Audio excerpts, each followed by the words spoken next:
So I started having awareness to spirit at the age of 4. And this came in the form of me seeing an old man in my basement. So as you can imagine, it was kind of terrifying. Not that I was afraid or felt that I was in danger, but there's a strange person in my basement. So I didn't know what was going on. So I knew that there was something, but I couldn't put words to it. So I saw him a few times after that, and maybe about the 4th time, as I was going up the stairs following my mom, who was doing laundry. That's why we were down there.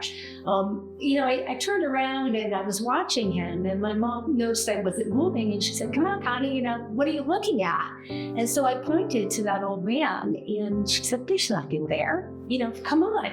So this was all very bewildering. I'm at the age of 4. I had no idea what was going on. So in my mind, I just said, I must have saw a shadow. I was making up all sorts of excuses.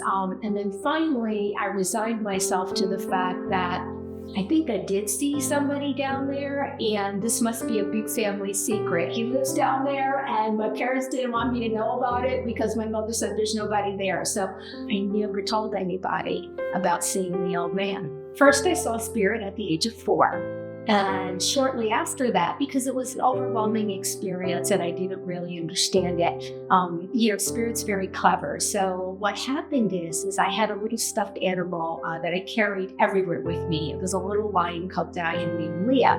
And I got it when I turned 4 at Christmas time.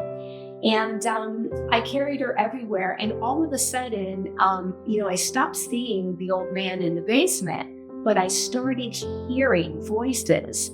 And in my childlike mind, I believed it was my stuffed animal talking to me. I know that sounds kind of crazy, but, spirit's very clever in that they knew still, spirit was very, scary, and that I didn't understand what was going on. So they said, okay, she feels very comfortable, with the stuffed animal. Let her think, that's what's going on. And I would hear things, very simple things, like the phone would ring and I'd know it's my aunt, it's my grandma, it's the next door neighbor. I always knew who was on the other end of the phone. But my favorite thing was when I played childhood games, especially like the match games, when you turned over the cards.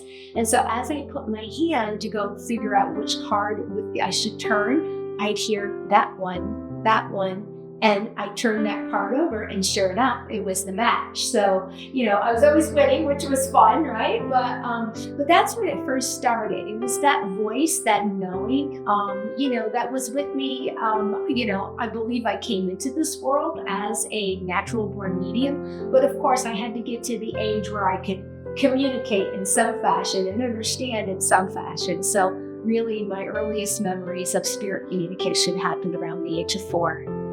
So intuition to me, when I first started feeling, it was a very comfortable feeling. It was something that was always part of me, something that kind of existed there, part of my being, and just had to sort of rise up to the surface, if you will.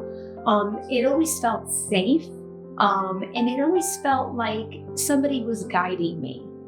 That there was always somebody else in the room, so to speak. I just couldn't see them, or feel them, or see them as a real person. But I knew that there was something, bigger than me that was guiding me throughout my life.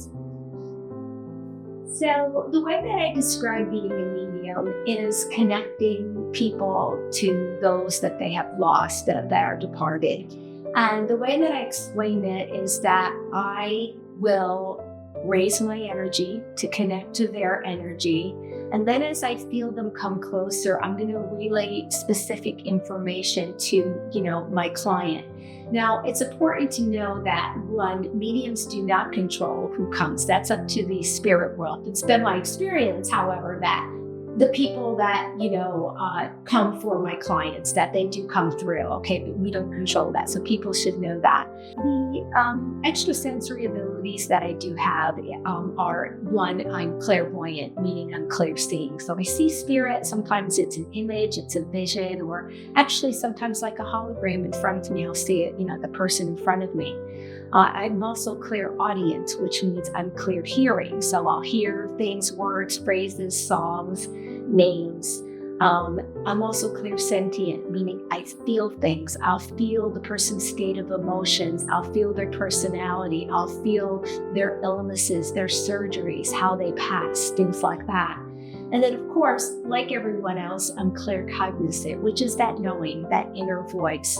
I've had to learn how to control these abilities so that I'm not walking around like an antenna for everything to come rushing to me.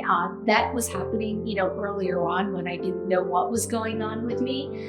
And I would find myself becoming ill, especially in crowds, because I was picking up everything and not understanding it. So there are ways to manage your energy, and I, talk to the spirit world. We're friends, right? So that's part of being a medium, to have a partnership with the spirit world.